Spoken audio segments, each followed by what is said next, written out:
Hi, I'm Ishan Patel and I'm with Group 3. I'll be talking about the history, the products, and the recalls. Chip Wilson started the company Lululemon in 1988. It makes athletic clothing for men and women. The very first products by Lululemon were yoga wear for women. After seeing success in this line and getting feedback from customers, Lululemon expanded their product line. They started making new designs for cycling, running, and training for both men and women. In this section, we're going to talk about the recalls by the company. The company had some big recalls in the past. In 2013, the company had to recall about 17% of their black yoga pants because the customers were complaining that the material used in these pants were almost see-through.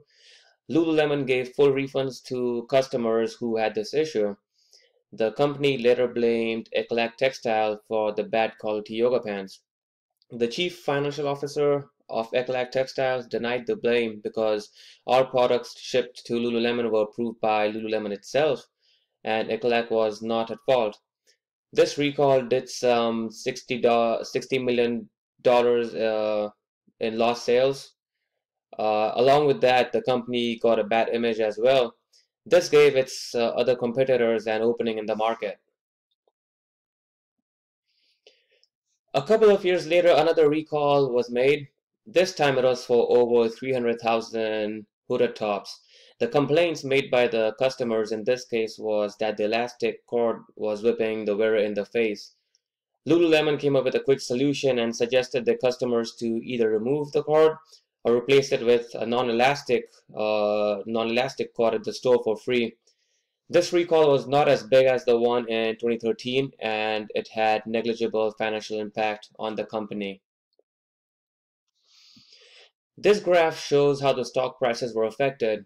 On the far left, we see the drop in stock price when the 2013 recall is made due to see-through yoga pants. The circle marking in the center shows a vertical drop in stock price when Christine Day stepped down as a CEO. And on the far right, we see a minor drop in stock price when negative comments about women were made. Hello everyone, I am Naveen Patnala. I am from Group 3. I am going to discuss about Lululemon's mission statement, core values, manufacturing and target market. From its beginning days, Lululemon had certain values and propositions. Their mission statement was a simple one. They considered themselves dedicated to creating components for people to live longer, healthier, fun lives. They wanted its customers to live longer and healthy by promoting yoga, and apparently they sold yoga apparel. Their manifesto was a collection of more than 30 sayings, which served organizations' values and promote positive living. You can see some of those sayings listed here, like friends are more important than money, the pursuit of happiness is the source of all unhappiness, sweat once a day to regenerate your skin, do one thing a day that scares you. You can see all the manifesto, all the sayings were interlinked with the mission statement.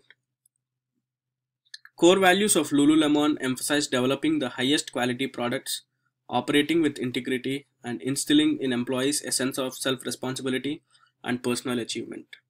So they want their employees to be self-responsible and develop entrepreneurship skills within themselves. You can see core values listed here, some of the core values listed here as honesty, courage, fun, connection, entrepreneurship, personal responsibility. So let's move on to the manufacturing of Lululemon. Lululemon mostly worked with third-party suppliers for most of its products. By 2013, they had 15 locations in Asia. Their signature Luon performance fabric was developed by Eclat Textile in Taiwan. And like it says, 60% of its products were produced by 5 major suppliers. Lululemon worked with their manufacturers to formulate innovative and technically advanced fabrics and features for its product lines. They usually does not maintain any long-term relationships with their manufacturers. This involves certain amount of risk, but also brings flexibility for within the company. So let's have a look at the target market of Lululemon now. Basically, Lululemon describes its customer as a sophisticated and educated woman who understands the importance of an active, healthy lifestyle. Their target market can be anyone who are living active and healthy life, who actively participate in yoga, running, and outdoor activities. Mostly, they targeted young professional women aged between 24 to 35. Uh, there is a significant amount of baby boomer generation which Lululemon can target, as I feel they can promote healthy lifestyle in that segment and gain a certain market. Thank you. Rest of the presentation will be covered by Elizabeth and Anchal.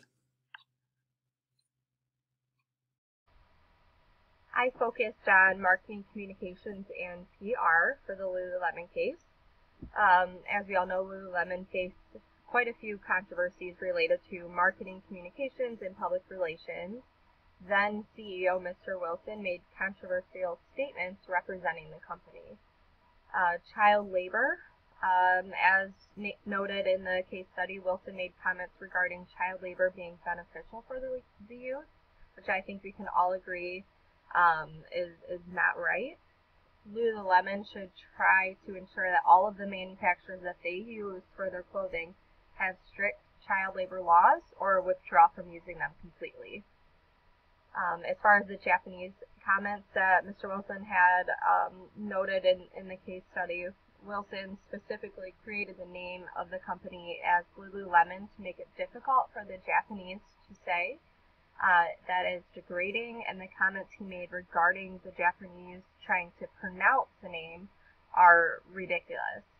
At this point, it is too far past that situation, and the company cannot just change their name, but they can try to counteract the negativity that Mr. Wilson created by possibly giving a one-time discount at all the stores located in Japan, or something along those lines to try to make it up to them, basically.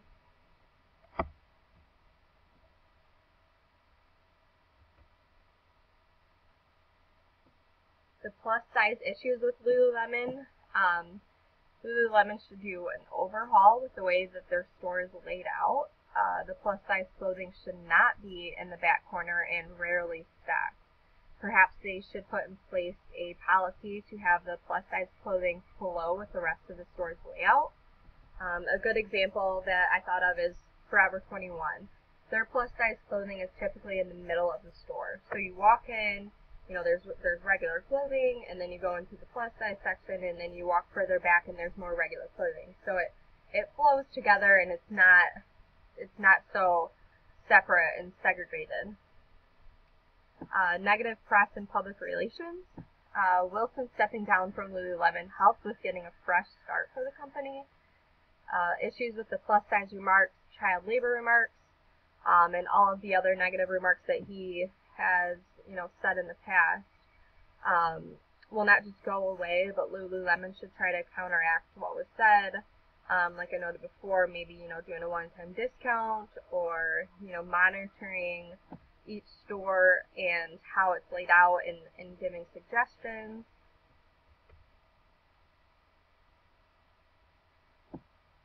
So employee feedback. As noted in the case, employees took to glassdoor.com to share their concerns about Lululemon. As noted in the case study, it came back pretty negative. The solution, perhaps Lululemon should introduce a type of employee engagement survey where employees can anonymously give feedback about the company and their management. This would be a way for employees to constructively give feedback and suggestions about what they would like to see change or what they would like to see more of. This could be done, say, every second and fourth quarter or annually. Lululemon could then publish the results of the survey for their employees to see and include what changes, tweaks will be made going forward, basically showing that they do care about their employees and they do want to hear what their employees have to say.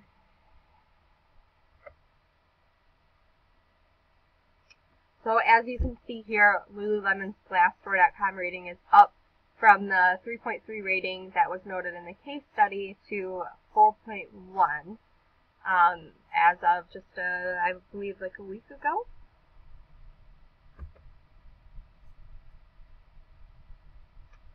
Marketing improvements reflected on the annual report.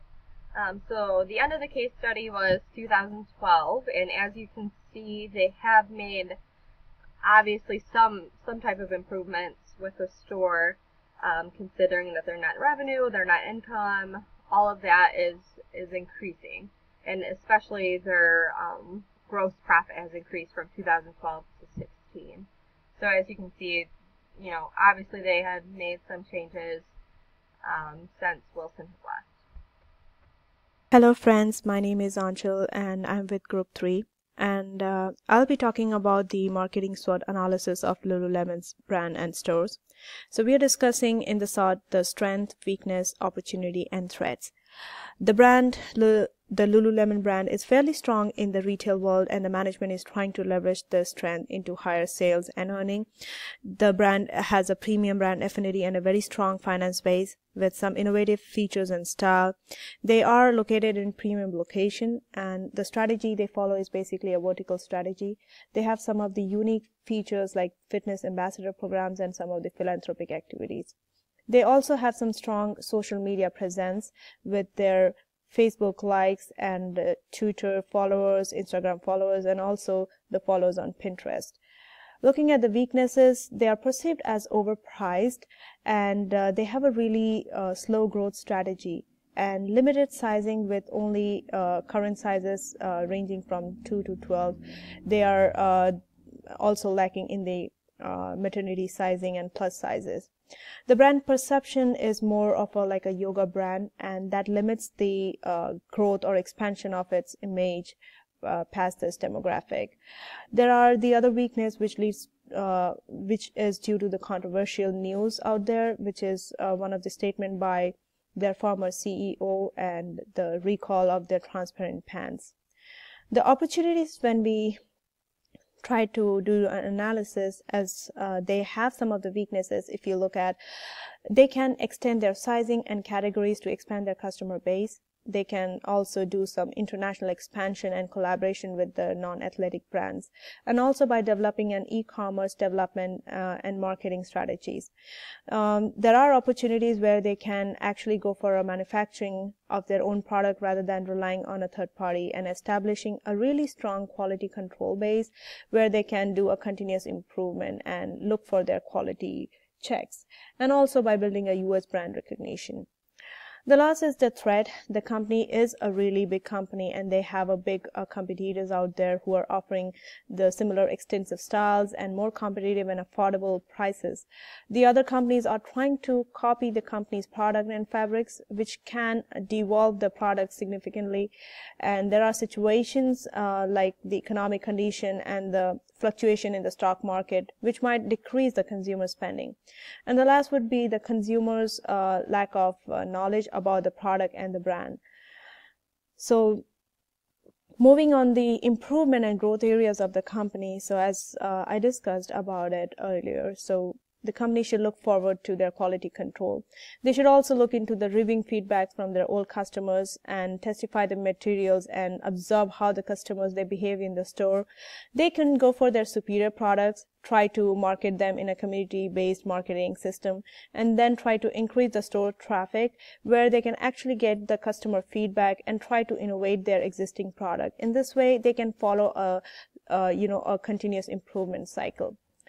And looking at the growth opportunities, so they have plenty of growth opportunities, a potential opportunity to grow in the other part of the world, especially like Asia and Europe, as you can see the graphs over here we have shown. And they can focus more on the progressive and the fashion forward line to be in the upfront with the other companies. These are some of the sales growth facts we have taken from our analysis. And we did in a pre-analysis looking into their future, where next 10 to 30 years, where they can actually grow to their business and have a good brand image by undergoing a brand proliferation and brand dominance. So finally, to conclude is, don't focus on what is missing, focus on what is, and life is like riding a bicycle. In order to keep your balance, you must keep moving. And we hope you like our presentation. Below are our references. Please give us your feedback. Thank you.